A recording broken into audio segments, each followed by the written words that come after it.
صرف 2 کلپ پہ اسپینڈ کروں گا 5-5 منٹ کی ہے کہ ایسا خبیث جو اتنا بڑا جھوٹا یہ جرجیس، اس کی تعریف میں اس کی جماعت کی یہ چمچا، یہ اس کا غلام اس کی تعریف میں کیا کہتا ہے دیکھیے۔ یہ وہ جلسہ بہار میں ہوا، لاک ڈاؤن جو لگا تھا کورونا کے ٹائم، اس کے بعد جلسہ ہوا، اس میں جرجیس کی تعریف کرتے ہوئے دیکھیے کیا جھوٹ بول رہا ہے خبیث۔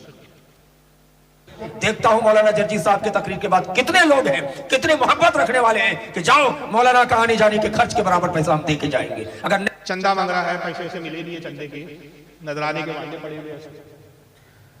تو اب دیکھیں ایموشنل بلیک میلنگ کیسا کر رہا ہے یہ نمونہ، اس کو بٹھا دیے بیٹا چندہ کر کے دو، مولانا کے نذرانے کا جگاڑ کر، نذرانہ نہیں ہو رہا ہے، تب اس نے دیکھیں جگاڑ کیسے کیا ہے، اس کی گستاخی سنیے اور نام دیکھیں کیا ہے، مولوی توحید عالم، برابر پیسہ ہم دے کے جائیں گے۔ اگر نہیں دے کے جاتے ہیں تو اس سے بڑھ کر اسلام کی بے عزتی اور کیا ہوگی۔ یہ لو، یعنی اگر چندہ نہیں دیتے تو اسلام کی بے عزتی ہو جائے۔ تو جرجیس اسلام ہے، دین ہے، کون ہے جرجیس یہ حرام خور بلاتکاری؟ اگر اتنا بھی چندہ نہیں دے پاؤں گے کہ ان کے آنے جانے کا خرچہ نہیں پڑ جائے، خرچے کے بھی وعدے پڑے گے۔ ہماری آپ شہر وعدہ نہیں سمجھو گے، یہ مہاراج کی رہیں گے، یعنی کیا بولنا چاہیے آپ کے یہاں، یعنی اس کے بھی لانے پڑے گے، یعنی آنے جانے کا خرچہ بھی نہیں نکل پا رہا، جلسہ کروا لیا لیکن چندہ نہیں ہو پایا۔ تو اگر یہ بھی نہ کیا، تم نے اتنا بھی چندہ نہیں دیا کہ آنے جانے کا جرجیس مولانا کا خرچہ نکل جائے، اس سے بڑی پھر اسلام کی کیا توہین ہے؟ اب آگے سنیے۔ اس سے بڑھ کر اسلام کی بے عزتی اور کیا ہوگی۔ یہ مسلم لاک ڈاؤن کے بعد بہار کی دھرتی میں پہلا پروگرام ہے، اتنا بڑا پروگرام پوری بہار میں 2020 سے لے کر 21 کا یہ پہلا ہے، 2020 میں پروگرام نہیں ہو سکا تھا۔ میں آپ سے یہی گزارش کر کے جانا چاہتا ہوں، آپ کے سامنے اب شہنشاہی خطابت حضرت مولانا محمد جرجیس صاحب چترویدی اٹاوہ یوپی تشریف لا رہے ہیں۔ آپ حضرات ان کی تقریر کو بڑی دل جمی ہلہ نہ کریں، شورغل نہ کریں، بڑی شانتی کے ساتھ ان کی تقریر کو سنیں۔ ان کی تقریر کو سننے کے لیے پورے عرب و عجم، پوری بھارت کے اندر اللہ نے ایسی تقریر کا ملکہ دی ہے کہ اللہ کا شکر ہے۔ عرب و عجم میں ملکہ ہے، عرب میں کیا عربی میں کرتا ہے کہ عرب والے اس کو اردو سمجھ، کیا جھوٹ بولتے، شرم نہیں آتی بے غیرتوں کو، ممبر کو جھوٹ کا اڈا بنایا ہوا ہے۔ عرب و عجم میں ان کی تقریر کا ملکہ ہے اور چرچا ہے کہ اللہ کا شکر ہے کہ کسی بھی مذہب میں، کسی بھی مسلک میں اتنے اچھے، اتنے بڑے اور اتنی کم عمر میں ایسا خطیب ابھی ہندوستان پہ نظر نہیں آ رہا ہے۔ ہندوستان پاکستان میں ایک پر ایک خطیب تو ہے، لیکن سبوں پر فائق حضرت مولانا جرجیس صاحب چترویدی ہیں اور ہو جاتے ہیں۔ یہ اللہ کی طرف سے دین ہے، قدرت نے ایسی قوت گویائی اور ایسی زبان پہ مٹھاس اور ملکہ عطا کی ہے کہ پوری دنیا میں ایک تقریر کا دھوم مچایا ہے۔ کچھ لوگوں نے تو یہاں تک مبالغہ آرائی کی ہے کہ حضرت آدم کے بعد آج تک کی تاریخ میں مولانا جرجیس جیسے خطیب ہی دکھائی نہیں ملتا ہے، ثبوتوں میں نہیں ملتا ہے۔ آدم علیہ السلام سے لے کر آج تک جرجیس جیسا خطیب پیدا ہی نہیں ہوا ہے۔ حقیقت ہے بھائی، اتنا بڑا قذاب، اتنا بڑا جھوٹا، اتنا بڑا بلاتکاری ممبر میں بیٹھ کے خطاب کرنے والا آج تک واقعی پیدا ہی نہیں ہوا۔ اب بہرحال چمچا کتنی تعریف کر دے، مگر قوم سے اللہ تعالیٰ حقیقت دلوا دے۔ عزت دینے والا کون ہے بھائی؟ میں یہاں آیا ہوں، میں آپ سے عزت مانگوں، ضروری نہیں ہے کہ میں آپ سے عزت کا سوال کروں، بھائی میری عزت کیجئے، میرا احترام کیجئے تو آپ عزت کریں۔ یہ تو اللہ کی طرف سے ہے کہ آپ کے دل میں عزت ڈالیں گا تو آپ عزت کریں گے، ورنہ اچھا اچھا کو نہیں گنتا ہے، مجمع تو وہ ہوتا ہے۔ تو اب آپ کتنے ہی بڑے بڑے مبالغے کیجئے، کتنے ہی آپ چنے کے جھاڑ پہ چڑھا دیجئے، عزت دینا اور ذلت دینا یہ اللہ کے ذمہ ہے۔ نتیجہ یہی ہوا کہ بڑی بڑی چھوڑ کے گئے، اسی بنگال والوں نے، بہار بنگال لگے، بہار کے اندر اس نے آدم علیہ السلام سے لے کر آج تک ایسا خطیب پیدا نہیں ہوا، یہ بول کر گیا۔ پھر بنگال میں جرجیس گیا تو جرجیس کے ساتھ کیا ہوا ہم نہیں کہتے، ہم کہیں گے تو کہیں گے آپ جھوٹ کہہ رہے ہیں۔ جرجیس کی زبان ہی سن لیجئے کہ بنگال والوں نے اس کے ساتھ کیا کیا، سنیے۔ لوگ نام بھی بگاڑنے لگے، کمینوں نے ایک جگہ اشتہار میں مولانا جرجیس چترویدی نہ لکھ کے چوترویدی لکھ دیا۔ اب ایسے ایسے لوگ پیدا ہو گئے دنیا میں، اب ہم کیا کریں؟ کمینوں نے ایک جگہ اشتہار میں مولانا جرجیس چترویدی نہ لکھ کے چوترویدی لکھ دیا۔ اب ایسے ایسے لوگ پیدا ہو گئے دنیا میں، اب ہم کیا کریں؟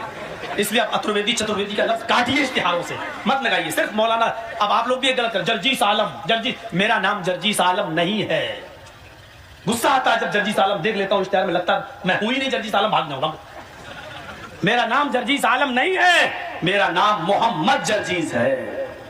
چاہو تو انصاری لگا سکتے ہو کیونکہ میری برادری ہے۔ ایک جگہ بنگال کے اس ماحول میں تقریر کرنے گئے، بالکل ایسا ماحول تھا، وہ کہتا اب میں دعوت دیتی ہوں، مولانا جرجیس آئے گی، تقریر فرمائے گی، اس نے ہمیں لڑکی بنا دیا۔ اناؤنسر وہ لال گولا کی طرف تقریر کرنے گئے، وہ ہم سے کہہ رہا ہے اب میں، آپ ادب کے ساتھ بیٹھی ہے سب لوگ، میں آپ کا بہت شکر ادا کرتی ہوں، اپنے آپ کو بھی لڑکی بنا رہا ہے، اور میرا اناؤنسمنٹ اب میں آپ کے سامنے میں مولانا جرجیس چترویدی کو بلاتی ہوں۔ کیا ان لوگوں کو مائک پکڑا دیا گیا؟ آپ ہنس رہے ہیں، میری آنکھوں میں آنسو تھے اس وقت، دیکھیں کیا بنا رہا ہے مولانا جرجیس، جرجیس بھی نہیں، مولانا جرجیس۔ کہاں سے کھینچ کر لائے گول جارجیس. لگ رہا ہے پتہ نہیں ہم وہاں سے ناگالینڈ سے آ رہے ہو. مولانا جارجیس آئے گی, تقریر فرمائے گی. میں نے پوری تقریر کی اور پھر وہ لوگ جب گاڑی پہ ہمیں چھوڑنے گئے ٹرین میں دوسرے دن صبح ٹرین میں, تو ادھر بھی مزہ. اب ہم کوئی چلو, اب جیسی گاڑی کھل ہم سے کہتے ہیں ڈھکن دادا ڈھکن. ہم نے کیا, گاڑی کھول گیا. اور میں جلدی سے گھس گیا, میں نے کہا یہ ڈھکن کیا ہوتی ہے, یہ ڈھکن. اب گاڑی کھول گیا اور میں جلدی سے چڑھ گیا گاڑی میں چلتی ہوئی. اب وہ بائے بائے ٹاٹا ہونے لگی, کہتا مولانا صاحب آئندہ سال پھر آئے گی. ہم نے کہا آپریشن کرا کے آئے گی. اب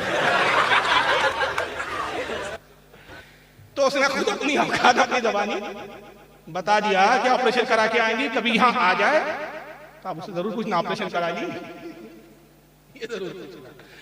بہرحال چند باتیں میں نے آج عرض کی, دونوں باتیں, اعمال کی بھی باتیں کی اور عقائد کی. عقائد کے حوالے سے یہ بولوں گا کہ ایسی جماعتوں سے بچو جو بزرگوں کا ادب نہ کرتی ہو, جو اولیاء کا احترام نہ کرتی ہو, جو جھوٹ بولتے ہو ممبر پر بیٹھ کر, تہمتیں لگاتے ہو. یہ واقعی کبھی سچے نہیں ہو سکتے, جنت کی راہ نہیں دکھا.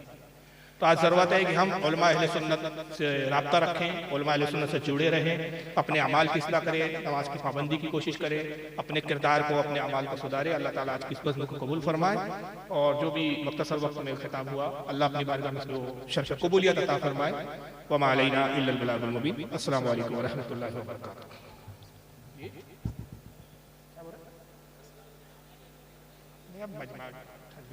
کچھ کلام بھی سننا ہے میرے خیال سے, ایک شاعر صاحب نے تو کچھ پڑھا بھی. ارے بھائی آپ کو ابھی نعت سن کے جانا ہے, جلسہ ختم نہیں ہوا. چلے درود شریف پڑھے, آپ 10 منٹ میں اور بول دیتا ہوں کیونکہ شاعر صاحب کے انتظار میں ہے. ہو گیا میرا خطاب, میں نے جو سمیٹ لیا. چلیے آج ایک اور بد عقیدگی کے ساتھ ایک اور فرقہ سے ابھی واسطہ پڑتا ہے, مولائی فرقہ. یہ بھی آج کل بڑے ادھم مچا رہے ہیں اور دعویٰ کیا ہے مولائیوں کا, اہل بیت سے محبت.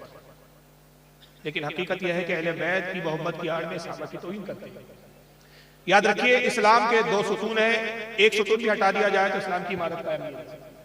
ایک ہے صحابہ اکرام اور ایک ہے اہل بیت. ہم اہل سنت وہ ہے کہ جو صحابہ کو بھی مانتے ہیں اور اہل بیت کو بھی مانتے ہیں. ہم دونوں میں سے کسی کا بھی انکار جو ہے وہ بدعقیدگی سمجھتے ہیں, اور اللہ کے رسول صلی اللہ علیہ وسلم نے دونوں کی اہمیت واضح کی, ہم پر دونوں سے محبت کی تلقین کی. اہل بیت کی محبت بتاتے ہوئے آقا نے فرمایا کہ مسلو اہل بیتی مسلو سفینۃ نوح ومن رکبا ومن نجا ومن تکلف عن غریق. آقا نے فرمایا کہ میرے اہل بیت کی مثال کشتی کی تھی, جو اس میں سوار ہو گیا اس نے نجات پائی, اور جس نے اس کشتی میں سوار ہونے سے انکار کیا, روگردانی کی, وہ ہلاک و تباہ ہو گیا, غرق ہو گیا. تو یہاں اہل بیت کی اہمیت بتائی آقا نے کہ میرے اہل بیت کی کشتی میں سوار ہو جاؤ. کشتی سے مثال دی اہل بیت کی. اور صحابہ کی اہمیت بتاتے ہوئے آقا نے کیا فرمایا, اصحابی کالنجوم فبأیہم اقتدیتم اہتدیتم. میرے صحابہ ستاروں کی طرح, ستاروں کی مانند ہے, تم ان میں سے جس کی پیروی کرو گے ہدایت. تو صحابہ ہدایت کے ستارے ہیں, اہل بیت نوح علیہ السلام کی کشتی کی مثل ہے. اعلیٰ حضرت اسی کو کہتے ہیں کہ اہل سنت کا ہے بیڑا پار اصحاب حضور, اہل سنت کا بیڑا ہے پار اصحاب حضور, نجم ہے ناؤ ہے اطرت رسول اللہ کی. لیکن آج آئیے دیکھیے شیعوں کے اندر خود کس طرح کے عقیدے پنپ رہے ہیں. یہ محبت کا جب بخار بہت بڑھ جاتا ہے ان رافضی شیعوں کا, نتیجہ کیا ہوتا ہے ذرا یہ دیکھ کے چلے آپ. نتیجہ یہ ہوتا ہے کہ ابتدا اہل بیت کی محبت سے شروع ہوتی ہے, اور اس کے بعد پھر بات بڑھتے بڑھتے یہاں تک آتی ہے کہ معاذ اللہ مولا علی کو خدا تک کہنے لگے. اور ظاہر ہے کہ جو حضرت مولا علی کو خدا مانے, خدا تسلیم کرے, وہ جماعت تو کبھی حق پر نہیں ہو سکتی. اس تعلق سے بہت سارے ویڈیوز آج کے موجودہ ان کے مولویوں کے ہیں جو علی کو خدا ثابت کرنے پہ تلے ہوئے ہیں. اگر میں ویڈیو دکھاؤں گا تو یہ پوری رات چھٹی پڑ جائیں گی. میں 1 یا 2 ویڈیو اس میں سے 2 ویڈیو دکھا دیتا ہوں کہ یہ نعوذ باللہ من ذالک حضرت علی کے بارے میں کیا اعتقاد رکھتے ہیں کہ خدا ہے. نعوذ باللہ. ذرا یہ سنیے, دیکھیے. یہ موجودہ ایک ان کا خطیب ہے, پاکستان کا ہے, عقیب رضا زیدی. یہ ذرا دیکھیے مولا علی کی ولادت پر گفتگو کر رہا ہے, تو یہ حضرت علی کو خدا کس طرح ثابت کر رہا ہے. ابو طالب نے سوچا علی 13 رجب کو فجر کے وقت آیا, کہ چلو آج وہ جو مکہ میں پادری بنا بیٹھا تھا اور ہر ایک کو زائچہ بناتا تھا,